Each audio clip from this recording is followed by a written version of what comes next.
Hello everyone, this is today the Hindu newspaper analysis session. Today we will discuss mainly four issues. The first issue is difference between collegium system and National Judicial Appointment Commission.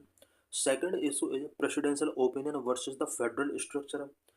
Third issue is the international power system.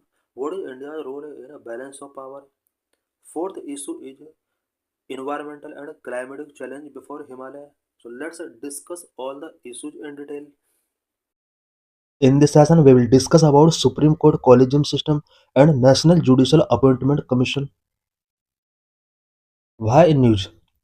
Chief Justice of India Surya Kant said the Supreme Court would consider a plea seeking to revive the National Judicial Appointment Commission and to end the collegium system of judicial appointment to higher judiciary.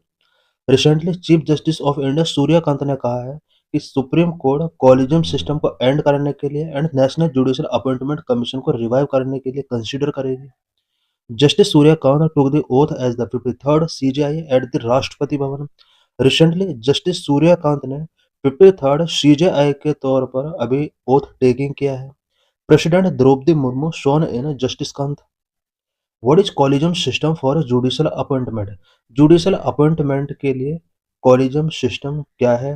Higher judiciary जजेस are appointed through the collegium system. Higher judiciary में जजेस को appoint करने के लिए India में एक collegium system work करता है. The collegium comprising of the CJI and the four senior most judges of the Supreme Court decides on appointment, elevation and transfers of judges. Indian collegium system के अंदर 5 member होते हैं. एक CJI होता है and 4 senior most जजेस of the supreme Court होते हैं. कॉलेजियम के मेंबर ही जजेस के appointment, elevation and transfer decide करते हैं. In constitution term collegium is not mentioned but has been established through judicial pronouncement.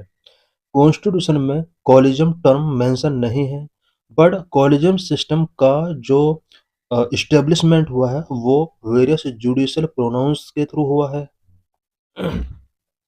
What are first, second, third, and fourth judges case of Supreme Court or evolution of collegium system? It means collegium system का जो evolution हुआ है वो first, second, third and fourth judges case के through हुआ है. ये सभी cases क्या है? First judges case 1981. The ruling gave the executive primacy over the judiciary on in judicial appointment and transfers for the next 12 years. First जजेज case 1981 का supreme court ruling रहा है. इस रूलिंग के अकॉर्डिंग जुडिशियल अपॉइंटमेंट पर executive को primacy given किया गया था और ये 12 ईयर के लिए प्रोविजन किया गया था. इट मींस 1981 से 1993 तक जुडिशियल अपॉइंटमेंट पर जो सुप्रीमेसी गिवन की गई थी वो एग्जीक्यूटिव को गिवन की गई थी. इट मीन जुडिशरी के पास ये सुप्रीमेसी नहीं थी. It declared that the primacy of the CJI's recommendation on constitutional appointment and transfer can be refused for cognate reasons. Second judge's case 1993. Supreme Court introduced and institutionalized the collegium system. Second जजेज case 1993 का case है जिसमें supreme court ने collegium system को introduce किया, institutionalize किया. In the event of a disagreement between the President and CJI, the CJI's opinion would be prevail. This opinion formed in a consultation with the two-tier senior-most judges in the Supreme Court. Judicial appointment से related अगर president and CJI के between कुछ disagreement होते हैं तो CJI का opinion prevail होगा और ये जो ओपिनियन होगा ये सुप्रीम कोर्ट के टू सीनियर मोस्ट जजेस के कंसल्टेशन के बेस पर होगा. थर्ड जजेस केस 1998. थर्ड जजेस केस 1998 में आता है. Supreme court on the presidential reference article 143 expanded the collegium to a 5 member body comprising the CJI and 4 senior most judges of the Supreme Court. Third जजेस case के according India में supreme court collegium system के अंदर कुछ एक्सपेंडेशन किया गया है. It means supreme court collegium के अंदर अब 5 मेंबर्स को इंक्लूड किया गया जिसमें 1 CJI प्लस 4 सीनियर मोस्ट जजेस. It mandated that transfer recommendations be made by the CJI in consultation with the 4 senior most judges. Third जजेज केस के अंदर ये मैंडेट कर दिया गया है कि जजेज के ट्रांसफर एंड अपॉइंटमेंट से रिलेटेड रिकमेंडेशन सीजीआई के द्वारा किए जाएंगे, बट इसके लिए 4 सीनियर मोस्ट जजेस के द्वारा कंसल्टेशन किए जाना जरूरी है। फोर्थ जजेस case 2015, national judicial appointment commission act 2014 and the 99th constitutional amendment act of 2014 has replaced the collegium system of appointing judges to the Supreme Court and High Court with a new body called the National Judicial Appointment Commission. National judicial appointment commission act 2014 and 99th constitutional amendment act of 2014 के द्वारा high court and supreme court के लिए appointing करने वाला collegium system को अब यहाँ पर रिप्लेस कर दिया गया, और इसकी जगह पर इट मीन्स कॉलेजियम सिस्टम की जगह पर अब एक new body national judicial appointment commission यहाँ पर फॉर्म की गई। But in 2015 the Supreme Court declared both the 99th constitutional amendment as well as the NJAC Act as void and unconstitutional in this fourth judge's case. Fourth जजेस case में supreme court ने 2015 में 99th constitutional amendment and NJAC act को void and unconstitutional declare किया। Consequently, the earlier collegium system became operative again. दोबारा से collegium system operative हो जाता है। What is National Judicial Appointment Commission Act? To address concern over the collegium system's opacity, government in 2014 proposed reforms to judicial appointments through NJAC. Collegium system की opacity से related concern को address करने के लिए 2014 में गवर्नमेंट ने judicial appointment के अंदर रिफॉर्म करने के लिए एनजेएसी इंट्रोड्यूस किया। Parliament enacted the Constitution 99th Amendment Act 2014 and NJAC Act 2014 as an independent body to replace the collegium system for appointing judges to Supreme Court and High Court. Supreme court and high court के लिए appoint करने के लिए collegium system हुआ करता था। इस collegium system को रिप्लेस करने के लिए इंडिया में 99th कॉन्स्टिट्यूशनल अमेंडमेंट 2014 पास किया गया, एनजेएसी एक्ट पास किया गया, सो दैट कॉलेजियम सिस्टम को रिप्लेस किया जा सके, और यह पार्लियामेंट के द्वारा इनेक्ट किया गया एक्ट था। The NJAC was to be chaired by the CJI and include 2 senior-most Supreme Court judges, Union Law Minister, 2 eminent civil society member. NJAC के अंदर मेनली 6 मेंबर हुआ करते थे, जिसमें CJI चेयरमैन हुआ करता था। इसके अंदर 2 senior-most सुप्रीम कोर्ट जजेज, 1 law minister, 2 eminent civil society member इसके अंडर हुआ करते थे।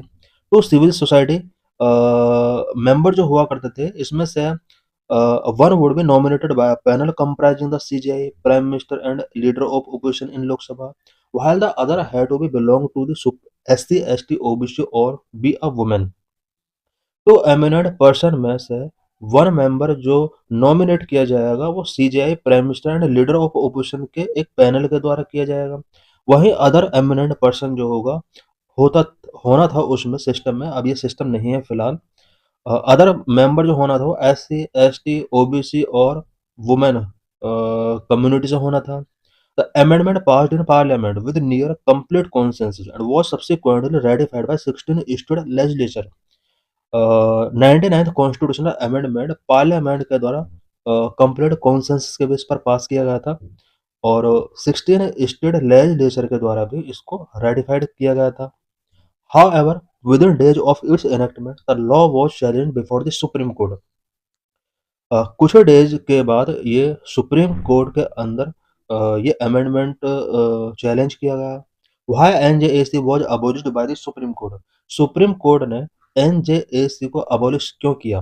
The primary contention was to veto power granted to any two dissenting NJAC member.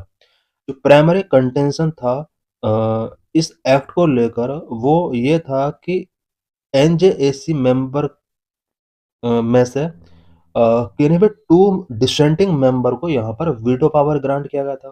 Potential allowing the law minister to eminent member to override the judiciary's majority within the commission, और ऐसा expect किया supreme court ने कि law minister या 2 eminent member जो कि non जजेज member हैं और अगर ये वीटो पावर का यूज करते हैं तो ये एक तरीके से कमीशन में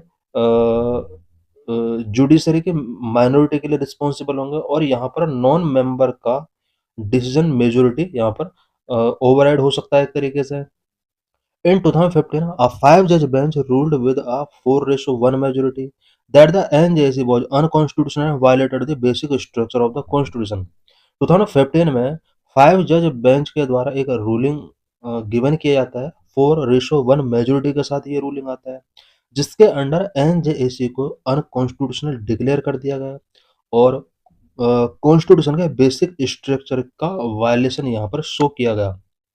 The bench underscored that the veto power with the law minister or with non-judge members, as against a Supreme Court judge who is a member of the collegium, may involve interference with the independence of the judiciary. Basic structure का ये एक violation था NJAC act, ऐसा supreme court ने कहा और इसका एक रीजन भी गिवन किया है कि अगर लॉ मिनिस्टर या नॉन जज मेंबर वीटो पावर का यूज करते हैं तो ये सुप्रीम कोर्ट के जजेस के अगेंस्ट होगा और इस तरह से जुडिशरी की इंडिपेंडेंसी में ये एक इंटरफेयर हो सकता है। How chief justice of India is appointed. Recent में इंडिया में chief justice of India appoint किया गया है। अपॉइंटमेंट प्रोसेस क्या होता है उससे रिलेटेड इंपॉर्टेंट पॉइंट्स हम यहाँ पर डिस्कस करेंगे। Article 124 CJI is appointed by the President under Article 124 following a process governed by the Collegium system and established convention। CJI president के द्वारा आर्टिकल 124 के अकॉर्डिंग अपॉइंट किया जाता है और इसके अपॉइंटमेंट के लिए एक कॉलेजियम सिस्टम के द्वारा गवर्न किया गया प्रोसेस एंड कॉन्वेंशन यहाँ पर फॉलो किया जाता है। The convention known as the seniority principle dictated that the senior most जज of the supreme court is appointed as chief justice of India. Convention का मीनिंग है यहाँ पर सीनियरिटी प्रिंसिपल। सीनियरिटी प्रिंसिपल के अकॉर्डिंग सुप्रीम कोर्ट का जो भी senior most जज होगा उसको सीजेआई के तौर पर अपॉइंट किया जाता है। The appointment process follow a specific procedure outline in the memorandum of procedure. Appointment process जो होता है सीजेआई का वो मेमोरेंडम ऑफ प्रोसीजर के अंदर जो भी प्रोसीजर आउटलाइन किया गया है उसको फॉलो करता है। इनिशिएशन ऑफ प्रोपोजल, सबसे पहले यहाँ पर प्रोपोजल का इनिशिएशन किया जाता है सीजेआई के द्वारा। The union minister of law and justice seek the recommendation of the outgoing chief justice for their successor. सबसे पहले union minister of law and justice यहाँ पर outgoing chief justice and their successor के regarding recommendations receive करता है। Recommendation, the outgoing CJ recommend the senior most जज of the supreme court with a collegium of 4 senior most जजेस of the supreme court. Outgoing CJI सबसे पहले यहाँ पर supreme court collegium के अंदर जो भी सीनियर मोस्ट जज है उसके लिए यहाँ पर रिकमेंड किया जाता है कि उसको न्यू सीजेआई बनाया जाए। इट मीन्स जो आउटगोइंग सीजेआई है वो कॉलेजियम सिस्टम के बिफोर सुप्रीम कोर्ट के सीनियर मोस्ट जज को नेक्स्ट सीजेआई बनाने के लिए रिकमेंड करता है।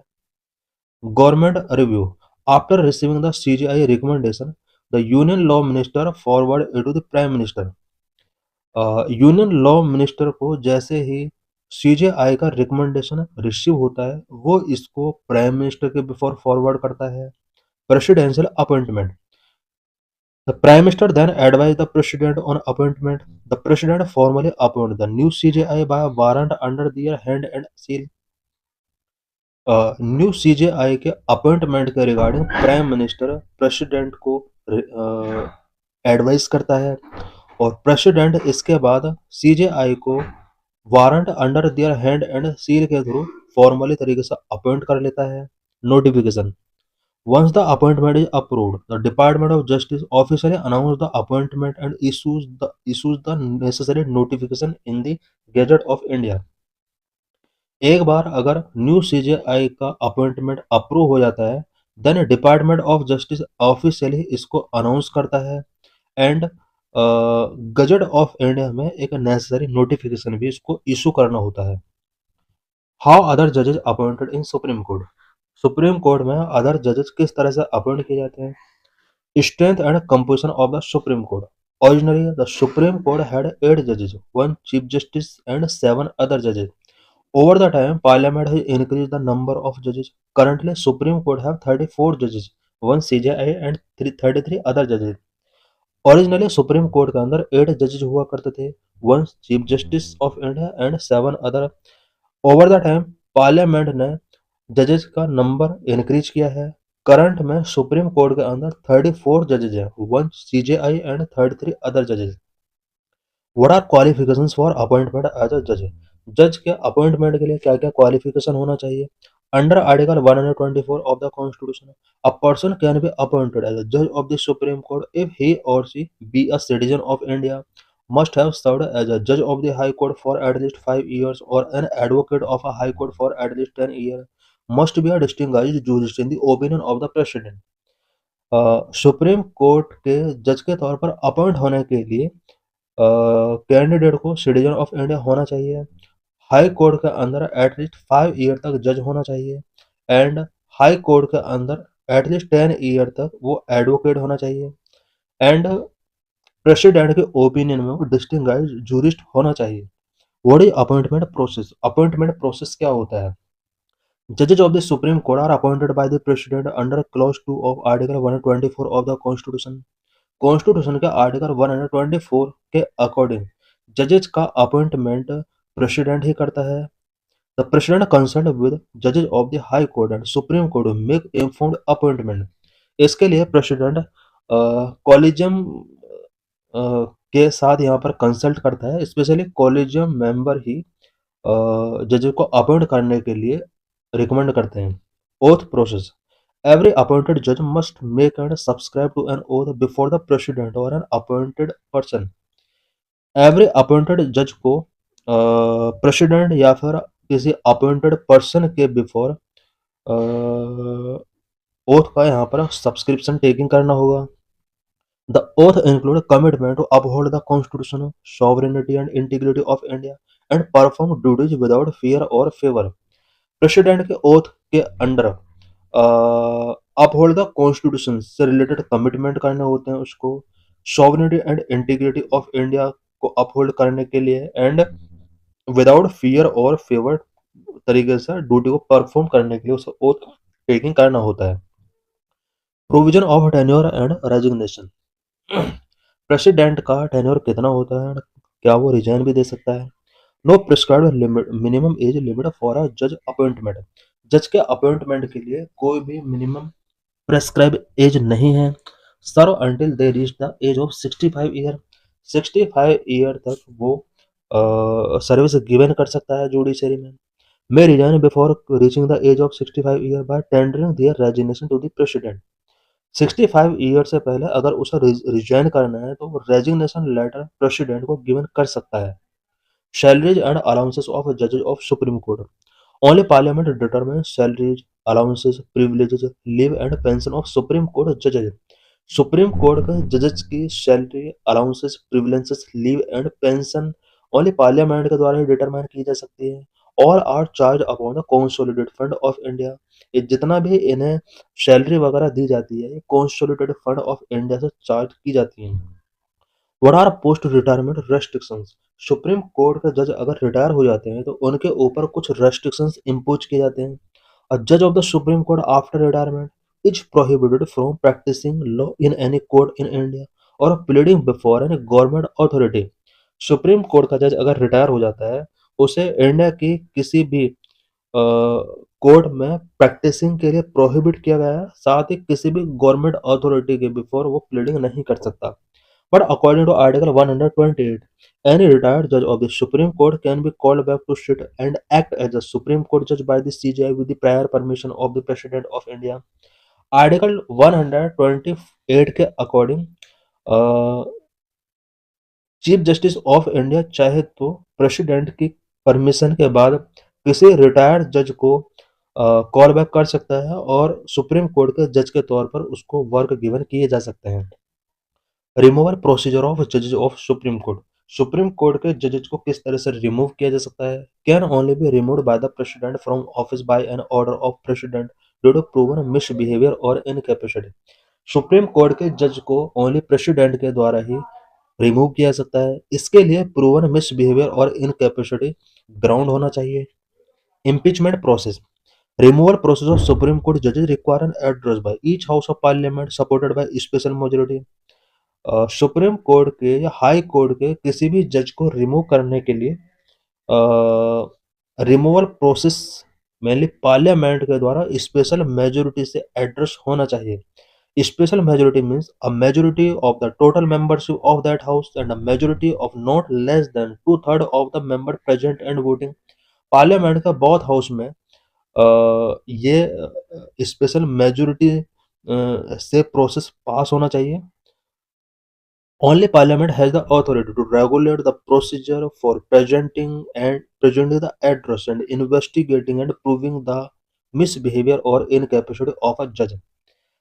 किसी भी जज की इनकैपेसिटी या मिसबिहेवियर को प्रूव करने के लिए या इन्वेस्टिगेशन कराने के लिए जो अथॉरिटी है वो ओनली पार्लियामेंट के पास है।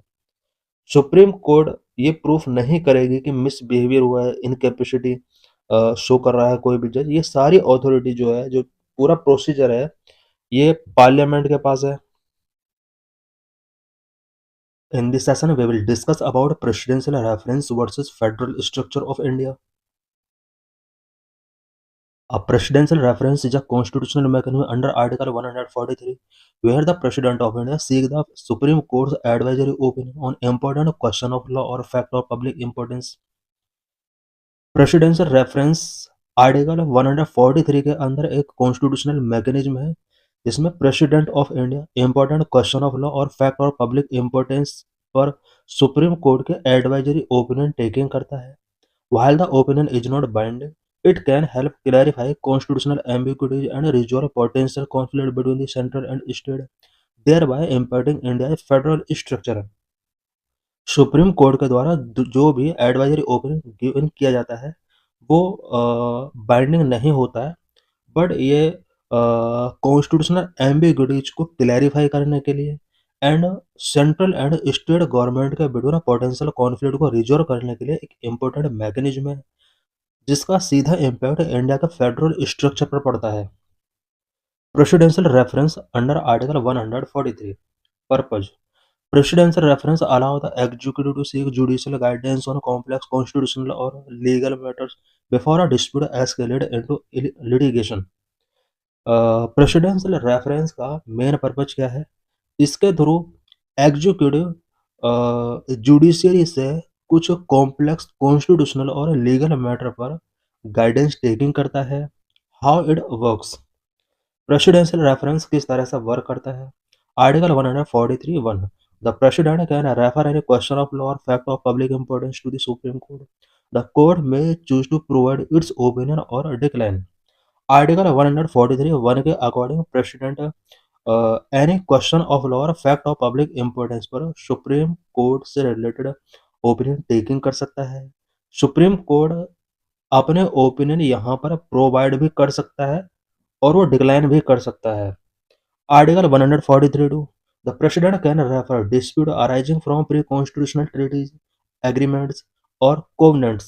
The court is obligated to provide an opinion in this case।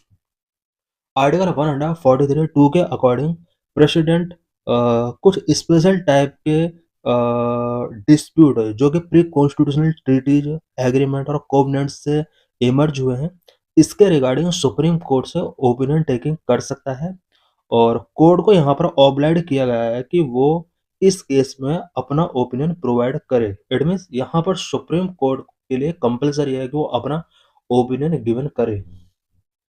Nature of advice, किस टाइप की यहाँ पर एडवाइस दी जाती है और क्या जो भी एडवाइस दी गई है क्या वो बाइंडिंग है? The supreme courts opinion is advisory and not binding on the president. Supreme court का ये ओपिनियन ओनली एडवाइजरी होता है एंड यह प्रेसिडेंट के लिए बाइंडिंग नहीं होता है। However it carry significant persuasion authority and is often allowed. Bench size, as per article 145(3), a minimum bench of 5 judges must hear such reference। Article 145(3) के according presidential reference here during at least 5 judges, minimum 5 जजेस की bench यहाँ पर होनी चाहिए। 5 से कम जजेस के द्वारा इस तरह के ओपिनियन गिवन नहीं किए जा सकते। Relevance of presidential reference to the federal structure. Presidential reference का फेडरल स्ट्रक्चर के लिए क्या रेलेवेंस है? Number resolving intergovernmental issues, intergovernmental issues को रिजॉल्व करने में इसका एक इम्पोर्टेंट रोल होता है। Number 2 clarifying constitutional boundary, constitutional boundaries को क्लैरिफाई करने में इसका एक इम्पोर्टेंट रोल होता है। Number 3 interpreting the division of power, division of power को इंटरप्रेट करने में भी प्रेसिडेंशियल रेफरेंस का एक इम्पोर्टेंट रोल होता है। Number resolving intergovernmental issues, presidential reference can be used to address constitutional uncertainty and dispute between the union government and state, such as recent reference related to the power of state government. Presidential reference का use constitutional uncertainty and union and state government के between dispute को address करने के लिए किया जा सकता है। जिस तरह से प्रेजेंट में गवर्नर स्टेट गवर्नर के पावर से रिलेटेड सुप्रीम कोर्ट ने रिसेंटली अपना जजमेंट दिया है। Number 2 clarifying constitutional boundaries. The process helps define the limits of judicial intervention in the legislative and executive actions and ensure the constitutional balance between the different organs of the government. Presidential reference जो होता है ये legislative and executive actions में judicial intervention की limit को define करता है और साथ ही गवर्नमेंट का डिफरेंट ऑर्गन के बिटवीन कॉन्स्टिट्यूशनल बैलेंस इंश्योर करने में इसका एक इम्पोर्टेंट रोल होता है। Number 3 interpreting the division of power. By seeking clarification on legal and constitutional questions, the reference process ensures that the distribution of power between the center and state, as outlined in a 3 list of the Constitution, is interpreted and applied correctly. Presidential reference के under legal and constitutional questions पर clarification seek किया जाता है president के द्वारा and central और state के between जो भी 3 लिस्ट में जो भी पावर्स डिस्ट्रीब्यूट की गई हैं उससे रिलेटेड इंटरप्रिटेशन प्रेसिडेंशियल रेफरेंस के थ्रू प्रोवाइड कराया जा सकता है। कि negative impact of presidential reference to the federal structure, presidential reference का फेडरल स्ट्रक्चर के ऊपर क्या नेगेटिव इम्पैक्ट पड़ सकता है? Number of intensification of central state tensions, presidential reference के थ्रू जो भी ओपिनियन गिवन किए जाते हैं सुप्रीम कोर्ट के द्वारा, इन ओपिनियन का सेंट्रल स्टेट टेंशंस बढ़ सकता है इसकी वजह से। Number of politicisation of constitutional offices, constitutional offices का इसके थ्रू पॉलिटिसाइजेशन किया जा सकता है। Number 3 undermining state legislative authority, state legislative authority भी प्रेसिडेंशियल रेफरेंस के ओपिनियन के थ्रू अंडरमाइन किए जा सकते हैं। Number 4 bypassing parliamentary debate, presidential reference के अंडर गिवन किए गए ओपिनियन कई बार पार्लियामेंट्री डिबेट को बाईपासिंग कर सकते हैं। Number 5 erosion of judicial authority and federal balance, judicial authority and federal balance का इरोजन इस तरह के ओपिनियन के थ्रू हो सकता है। Number of intensification of central state tensions, politically sensitive references, especially those concerning the power of the governor, can be pursued by opposition-ruled state as biased or centralizing in intent, leading to friction and an environment of distrust. Politically sensitive reference अगर supreme court के द्वारा provide कराए जाते हैं then इसके through central और state के between कुछ फ्रिक्शन रेज हो सकते हैं। Number 2 politicization of constitutional offices, the use of article 143 to seek opinion on issues already settled by the court such as the 2025 reference on governor's power can drag the judiciary into political arenas and turn the governor's office into a political battleground rather than a neutral constitutional authority.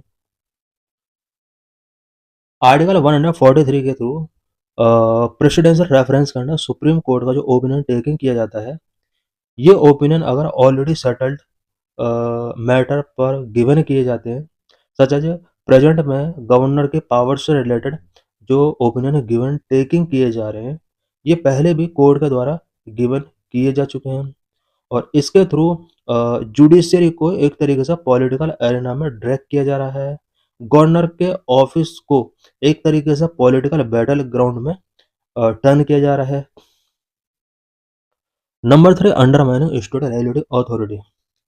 If the Supreme Court's opinion were to significantly widen the governor's discretion, it could undermine the will of elected state legislature and disrupt the democratic process in the state. Number 4, bypassing parliamentary debate. Overuse of the advisory jurisdiction for policy matters might bypass debate and resolution in the parliament or state assemblies, centralizing decision making through the executive and judiciary.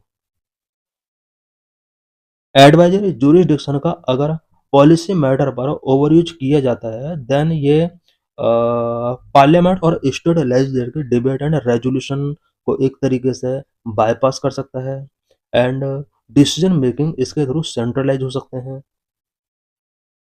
Number 5, erosion of judicial authority and federal balance. Advisory jurisdiction to overturn a previous binding judgment can weaken the finality of the Supreme Court decision, potentially altering the balance of power and weakening judicial interdependence, a key component of the federal structure.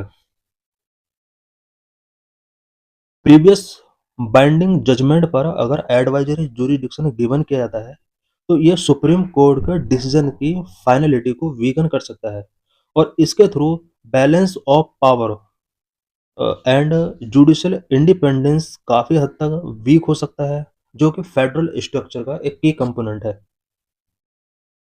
In this lecture, we will discuss about the international power system, what is India's role in balance of power.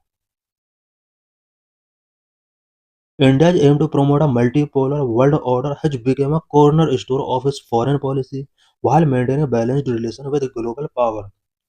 India का multipolar world order को promote करने का M रहा है और ये Indian foreign policy का एक कॉर्नर स्टोन भी बना हुआ है। साथ ही इंडिया ग्लोबल पावर के साथ अपने रिलेशंस को बैलेंस किया हुआ है। In the current geopolitical climate, India navigates complex relationships with the nations like US and Russia, aligning with both in strategic forums like Quad and BRICS. Current geopolitical climate में India world की major power such as US and Russia के साथ अपने complex relationship के साथ navigate कर रहा है। साथ ही कुछ important forum like Quad and BRICS के साथ ये इन कंट्रीज के साथ अलाइनिंग है। India's role in promoting multipolar world order. Multipolar world order को प्रमोट करने में इंडिया का क्या रोल है? Number 1, strategic autonomy in diplomacy. India ने अपनी डिप्लोमेसी में स्ट्रेटेजिक ऑटोनॉमी मेंटेन किया हुआ है। Number 2, diversified global partnership. India ने ग्लोबल पार्टनरशिप को डाइवर्सिफाई किया हुआ है। Number 3, balancing act with China. China के साथ इंडिया ने बैलेंस एक्ट फॉलो किया हुआ है। Number 4, peace maker role. India अपना वर्ल्ड के इम्पोर्टेंट इश्यूज पर या कॉन्फ्लिक्ट कंट्रीज के बिटवीन कॉन्फ्लिक्ट पर पीस मेकिंग रोल प्ले कर रहा है। Number 5, focus on economic ties. Economic ties पर इंडिया का मेन फोकस है। Number 1, strategic autonomy in diplomacy. India prioritize maintaining strategic autonomy, fostering balance relation with Russia and US. India strategic autonomy को maintain करने पर अपने priority given कर रहा है और रशिया और यूएस के साथ रिलेशंस को बैलेंस किया हुआ है। For example, India's Quad participation of focusing on Indo-Pacific security exemplify this balance while preserving its ties with Russia. Example के लिए इंडिया ने क्वाड में पार्टिसिपेशन किया है, इसके थ्रू इंडो पैसिफिक सिक्योरिटी को एग्जाम्पलीफाई किया जा रहा है। इसके साथ साथ इंडिया रशिया के साथ अपने टाइज को प्रिजर्व किए हुए है। Number 2, diversified global partnership. India diversified a global partnership to promote a multipolar world order, avoiding over-reliance on any one nation. India ने मल्टीपोलर वर्ल्ड ऑर्डर को प्रमोट करने के लिए ग्लोबल पार्टनरशिप को डाइवर्सिफाई किया है। वन नेशन पर इसका ओवर रिलायंस नहीं है। इंडिया ने वन नेशन पर ओवर रिलायंस को ऑलवेज अवॉइड किया है। For example, India's engagement with Quad and BRICS reflect its effort to strengthen ties across competing global alliances. Example के लिए इंडिया क्वाड और ब्रिक्स दोनों के साथ एंगेजमेंट रहा है इंडिया का। Number 3, balancing act with China. India balances its complex relationship with China while cooperating with global power to counter Chinese influence in the Indo-Pacific region. India ने China के साथ अपने कॉम्प्लेक्स रिलेशनशिप को भी balance किया हुआ है। साथ ही कुछ ग्लोबल पावर जो कि काउंटर इन्फ्लुएंस को चाइनीज इन्फ्लुएंस को काउंटर करना चाहते हैं इंडो पैसिफिक रीजन में, उन ग्लोबल पावर के साथ भी इंडिया ने अपने टाइज को मेंटेन किया हुआ है। Number 4, peace maker role. India aims to position itself as a mediator in various global conflicts, enhancing its influence on the global stage. India ने वेरियस ग्लोबल कॉन्फ्लिक्ट पर एक मीडिएटर के तौर पर अपने आप को पोजीशन गिवन किया है और वेरियस ग्लोबल स्टेज पर इंडिया को इंडिया अपने इन्फ्लुएंस को एनहांस कर रहा है। For example, prime minister Ukraine peace plan demonstrate India aspiration to mediate international dispute with maintaining neutrality. Number 5, focus on economic ties. India encourages economic relations to promote a balanced global order, strengthening trade with both US and Russia. India various global power के साथ अपने economic relationship को increase कर रहा है so that global order को balance किया जा सके। साथ ही इंडिया यूएस एंड रशिया दोनों के साथ अपने ट्रेड को स्ट्रेंथन कर रहा है। For example, despite sanctions by the West, India continues to import Russian oil while expanding trade with US under initiative like India-US Trade Policy Forum. Example के लिए कुछ वेस्टर्न कंट्रीज ने रशियन ऑयल इंपोर्ट करने के लिए यहाँ पर India पर कुछ सैंक्शंस इम्पोज किए हैं, बट इंडिया ने अपने रशियन ऑयल को इंपोर्ट कंटिन्यू रखा। साथ ही इंडिया ने यूएस के साथ अपने ट्रेड को भी एक्सपेंड किया है under India US trade policy forum. India's approach to multipolity and its impact on Russia relations. India का मल्टीपोलिटी का अप्रोच का रशिया रिलेशन के पर क्या इम्पैक्ट पड़ा है। इट मीन्स इंडिया का रशिया के साथ जो रिलेशंस हैं, इस रिलेशनशिप पर इंडिया के मल्टीपोलिटी अप्रोच का क्या इम्पैक्ट पड़ा है। Number 1, historical partnership with Russia. Number 2, managing Russian alignment with China. Number 3, energy cooperation. Number 4, joint military exercises. Number 5, navigating sanctions and global pressures. Number 1, historical partnership with Russia. Russia के साथ India का historical partnership है। India's long-standing economic and defense partnership with Russia remains central to its foreign policy. India का Russia के प्रति जो भी foreign policy है, इस फॉरेन पॉलिसी का जो मेन रूट है वो इंडिया का रशिया के साथ long standing economic and defence partnership है। For example, India's S-400 missile deal reflect a commitment to maintaining its defense ties with Russia despite international pressure. India ने international pressure के बावजूद भी रशिया से S-400 missile deal किया है। ये India का रशिया के प्रति जो डिफेंस टाइज है उसको मेंटेन करने के लिए कमिटमेंट शो किया है। Number 2, managing Russian alignment with China. India carefully handle Russia's growing ties with China, balancing its own security interest.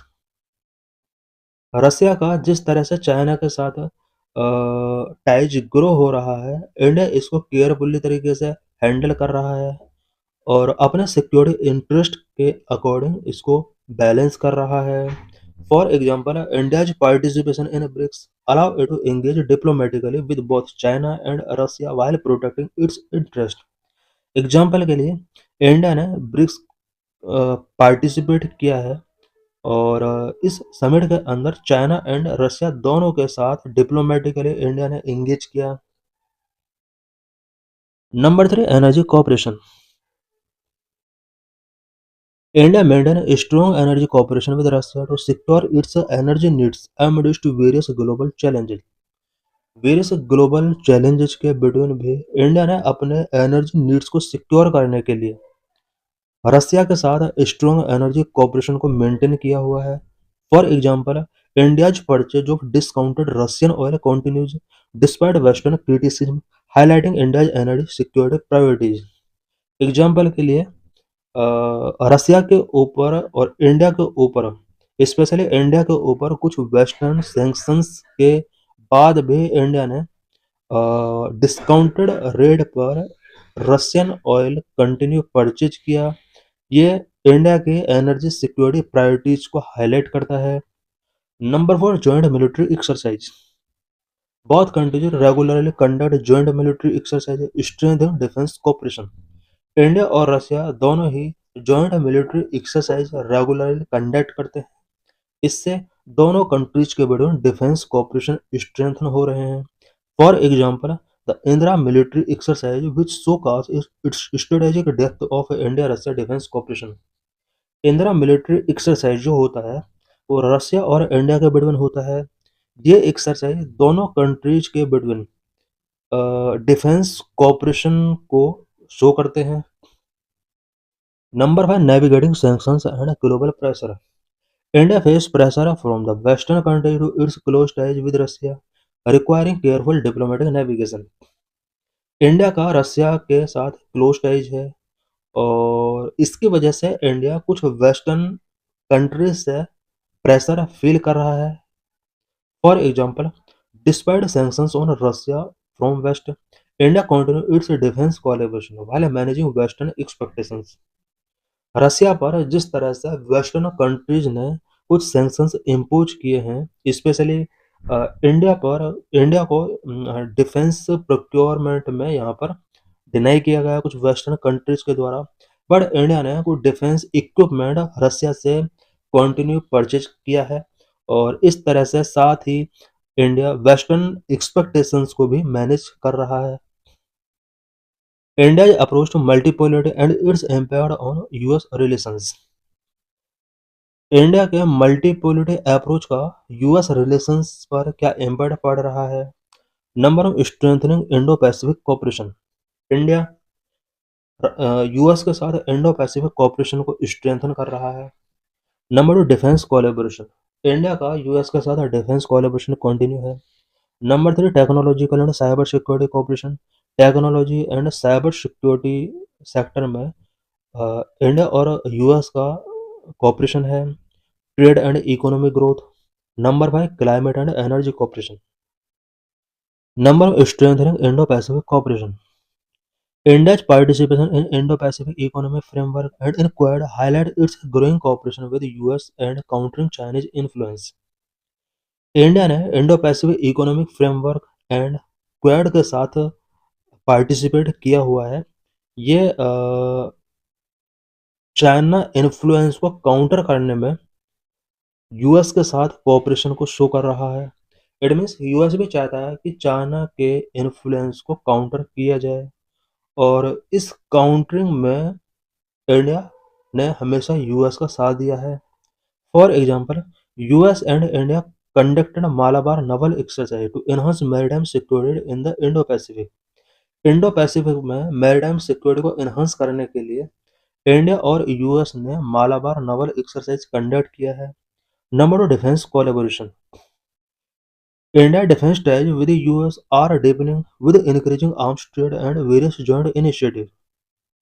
India का यूएस के साथ डिफेंस टाइज डीपनिंग हो रहा है और दोनों कंट्रीज के बीच arm trade and various joint initiatives increase हो रहे हैं।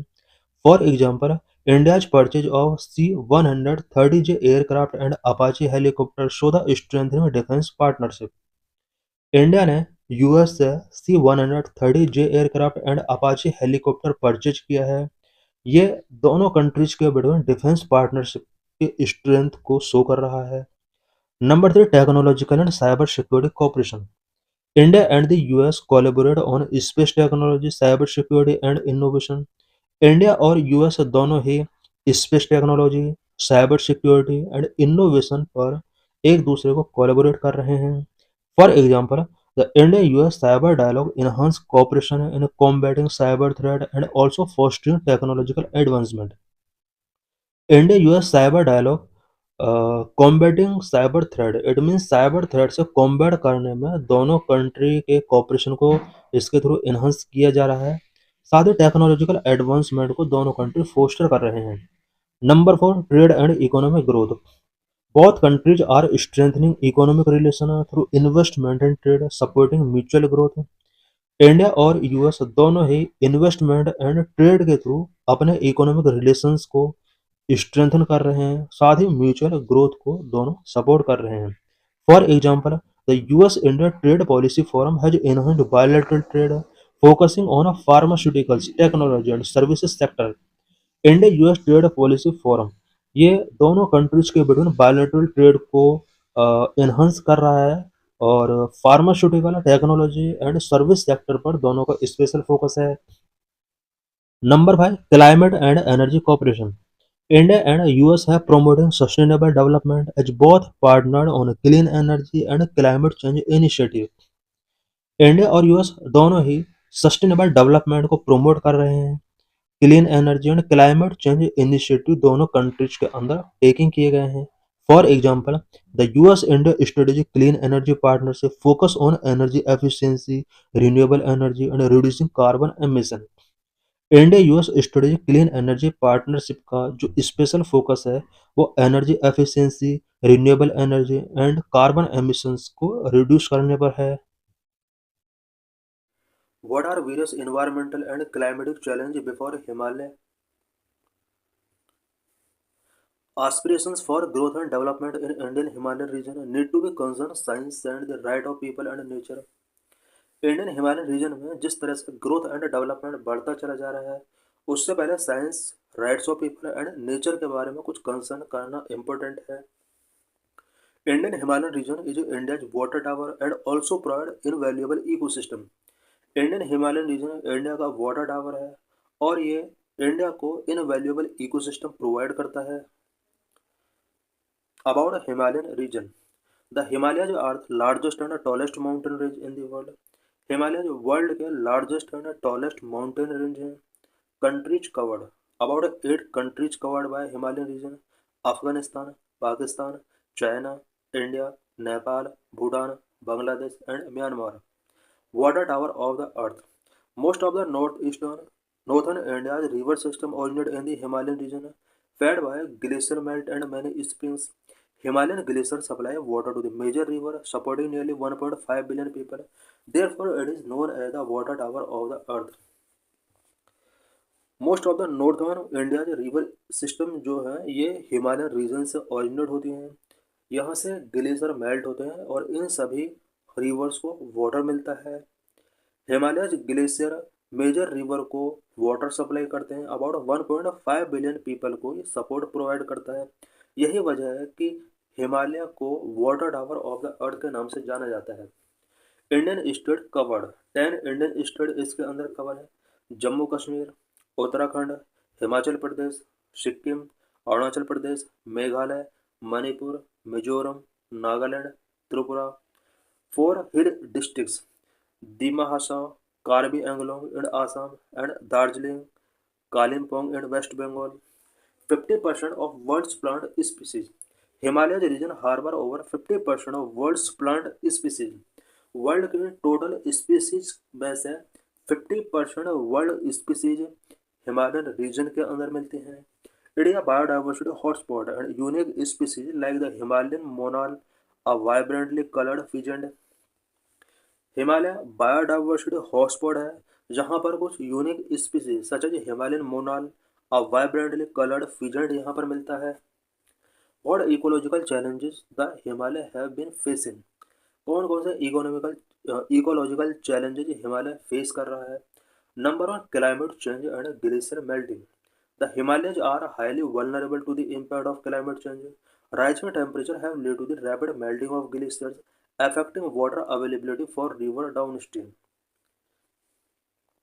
प्रेजेंट में हिमालय क्लाइमेट चेंज के सीवर इम्पैक्ट को फेस कर रहा है बिकॉज टेम्परेचर राइज हो रहा है। इसकी वजह से ग्लेशियर रैपिडली तरीके से मेल्ट हो रहे हैं और ग्लेशियर मेल्ट की वजह से डाउन स्ट्रीम रिवर के लिए यहाँ पर वाटर अवेलेबिलिटी अफेक्ट हो रही है। ग्लेशियर मेल्टिंग की वजह से इन रिवर के अंदर वाटर ओवर हो रहा है। This pose significant risk to communities that depend on glacier melt water for drinking water, agriculture and hydro power. Uh, इसकी वजह से कुछ कम्युनिटीज़ जो कि रिवर के आसपास सेटल्ड हैं, उन्हें प्रॉब्लम फेस करना पड़ रहा है। बिकॉज अगर वाटर ओवर हो रहा है तो भी इन्हें प्रॉब्लम फेस करनी पड़ सकती है, और अगर रिवर में वाटर का लैग है तो भी इन्हें ड्रिंकिंग वाटर से रिलेटेड, ग्राउंड वाटर से रिलेटेड, इन्हें एग्रीकल्चर या हाइड्रो पावर से रिलेटेड इन्हें प्रॉब्लम फेस करनी पड़ती है। Number accumulation of black carbon. One of the biggest factor causing glacier to melt is the emission of black carbon aerosol into the atmosphere. Glacier के melt होने के लिए एक जो बिग फैक्टर है वो एटमॉस्फेयर में ब्लैक कार्बन एरोसोल का एमिशन है। Black carbon absorb more light and emit infrared radiation which increase the temperature. Black carbon more light को एब्जॉर्ब करता है एंड इंफ्रारेड रेडिएशन को एमिट करता है, जिसकी वजह से टेम्परेचर इंक्रीज होता है। Black carbon deposit are rising on the Gangotri glacier escalating its melting. Gangotri glacier पर ब्लैक कार्बन डिपॉजिट हो रहा है और इसकी वजह से गंगोत्री ग्लेशियर मेल्टिंग हो रहा है। Gangotri is also the fastest receding glacier. Present में गंगोत्री फास्टेस्ट रिसीडिंग ग्लेशियर है। Number 3, natural disasters. The Himalayas are young, fold mountain, which means they are still rising and are prone to tectonic activities. This makes the region prone to natural disasters such as landslides, avalanches and earthquake. Himalayan region में कुछ natural disasters भी year by year increase हो रहे हैं, such as landslide, avalanches and earthquake. Climate change can exacerbate the frequency and severity of these events, leading to loss of lives, property damage, and disruptions to infrastructure. Climate change भी in natural disaster की frequency and सीवरिटी को एक्सरबेट कर रहा है, जिसकी वजह से बहुत सारे पीपल का लाइफ लॉस हो रहा है, प्रॉपर्टी डैमेज हो रहा है एंड इंफ्रास्ट्रक्चर डिसरप्शंस यहाँ पर बहुत ज़्यादा हो रहे हैं। Number 4, soil erosion and landslides. Construction activity, deforestation, and improper land use practices increase soil erosion and the risk of a landslide. कुछ construction activity, deforestation and improper land use practices soil erosion and landslide के risk को increase कर रहे हैं। The loss of vegetative cover destabilize Himalayan slope, making them susceptible to erosion during heavy rainfall और seismic events. Because Himalayan region में vegetative cover loss हो रहा है, जिसकी वजह से हिमालयन स्लोप डिस्टेबलाइज हो रहे हैं। हैवी रेनफॉल और सेस्मिक इवेंट के ड्यूरिंग यहाँ पर इसी वजह से इरोजन बढ़ जाता है। Number 5, growth of invasive species. As the temperatures rise, new habitat become available for invasive species that can outcompete native the flora and fauna of the Himalayan region. जैसे जैसे टेम्परेचर राइज हो रहा है, यहाँ पर न्यू हैबिटेट अवेलेबल हो जाते हैं इन्वेजिव स्पीसीज के लिए, और नेटिव फ्लोरा एंड फौना को इन्वेजिव स्पीसीज के साथ आउट कम्पीट करना होता है। Invasive species disrupt the delicate balance of ecosystem and threaten the survival of native species. Invasive species ecosystem के बैलेंस को डिसरप्ट करता है, नेटिव स्पीसीज के बिफोर उनकी सर्वाइवल के लिए कुछ थ्रेट यहाँ पर क्रिएट करता है। Number 6, rapid infrastructure development. Fast infrastructure growth like the चार धाम यात्रा project in Uttarakhand often overlook the environmental and safety aspect. Infrastructure growth fast हो रहा है हिमालयन रीजन के अंदर। फॉर एग्जांपल उत्तराखंड में चार धाम यात्रा प्रोजेक्ट ऑनगोइंग है, और इस तरह के जितने भी प्रोजेक्ट हैं ये इन्वायरमेंटल एंड सेफ्टी एस्पेक्ट को ओवरलुक करते हैं। What initiative have been taken for restoration of the Himalayan ecosystem? Himalayan ecosystem को रीस्टोर करने के लिए गवर्नमेंट के द्वारा क्या क्या इनिशिएटिव्स टेकिंग किए गए हैं? Number 1, national mission on sustaining Himalayan ecosystem. Number 2, secure Himalaya project. Number 3, Mishra report committee report 1976. National mission on sustaining Himalayan ecosystem launch in 2010 and cover 11 state. India में 2010 में national mission on sustaining Himalaya ecosystem launch किया गया। Specially 11 state को इसके अंदर cover किया गया: हिमाचल प्रदेश, उत्तराखंड, सिक्किम और north eastern state and West Bengal and 2 UTs, Jammu and Kashmir and Ladakh. It is one of the 8 missions under the National Action Plan on Climate Change. National action plan on climate change के under 8 missions होते हैं। इनमें से एक mission national mission on sustaining Himalayan ecosystem भी है। Number 2, secure Himalaya project. It is a part of global partnership on wild life conservation and crime prevention for sustainable development global wild life programme funded by the global environment facility. India में secure Himalaya project भी start किया गया। ये global partnership on wild life conservation का ही part है। It promote sustainable management of alpine pastures and forest in the high range Himalayan ecosystem. ये जो project है सिक्योर हिमालय प्रोजेक्ट, ये हाई रेंज हिमालयन इकोसिस्टम के अंदर एल्पाइन पास्चर्स एंड फॉरेस्ट के sustainable management को प्रमोट करता है। Mishra committee report 1976। The committee recommended placing restriction on heavy construction work, blasting and felling of trees in the Himalayan region. Mishra committee report 1976 में आई थी, जिसने रिकमेंड किया कि हिमालयन रीजन में heavy construction work and blasting, felling of trees, ये सभी activities को रेस्ट्रिक्ट किया जाना चाहिए। This is PYQ related to this article.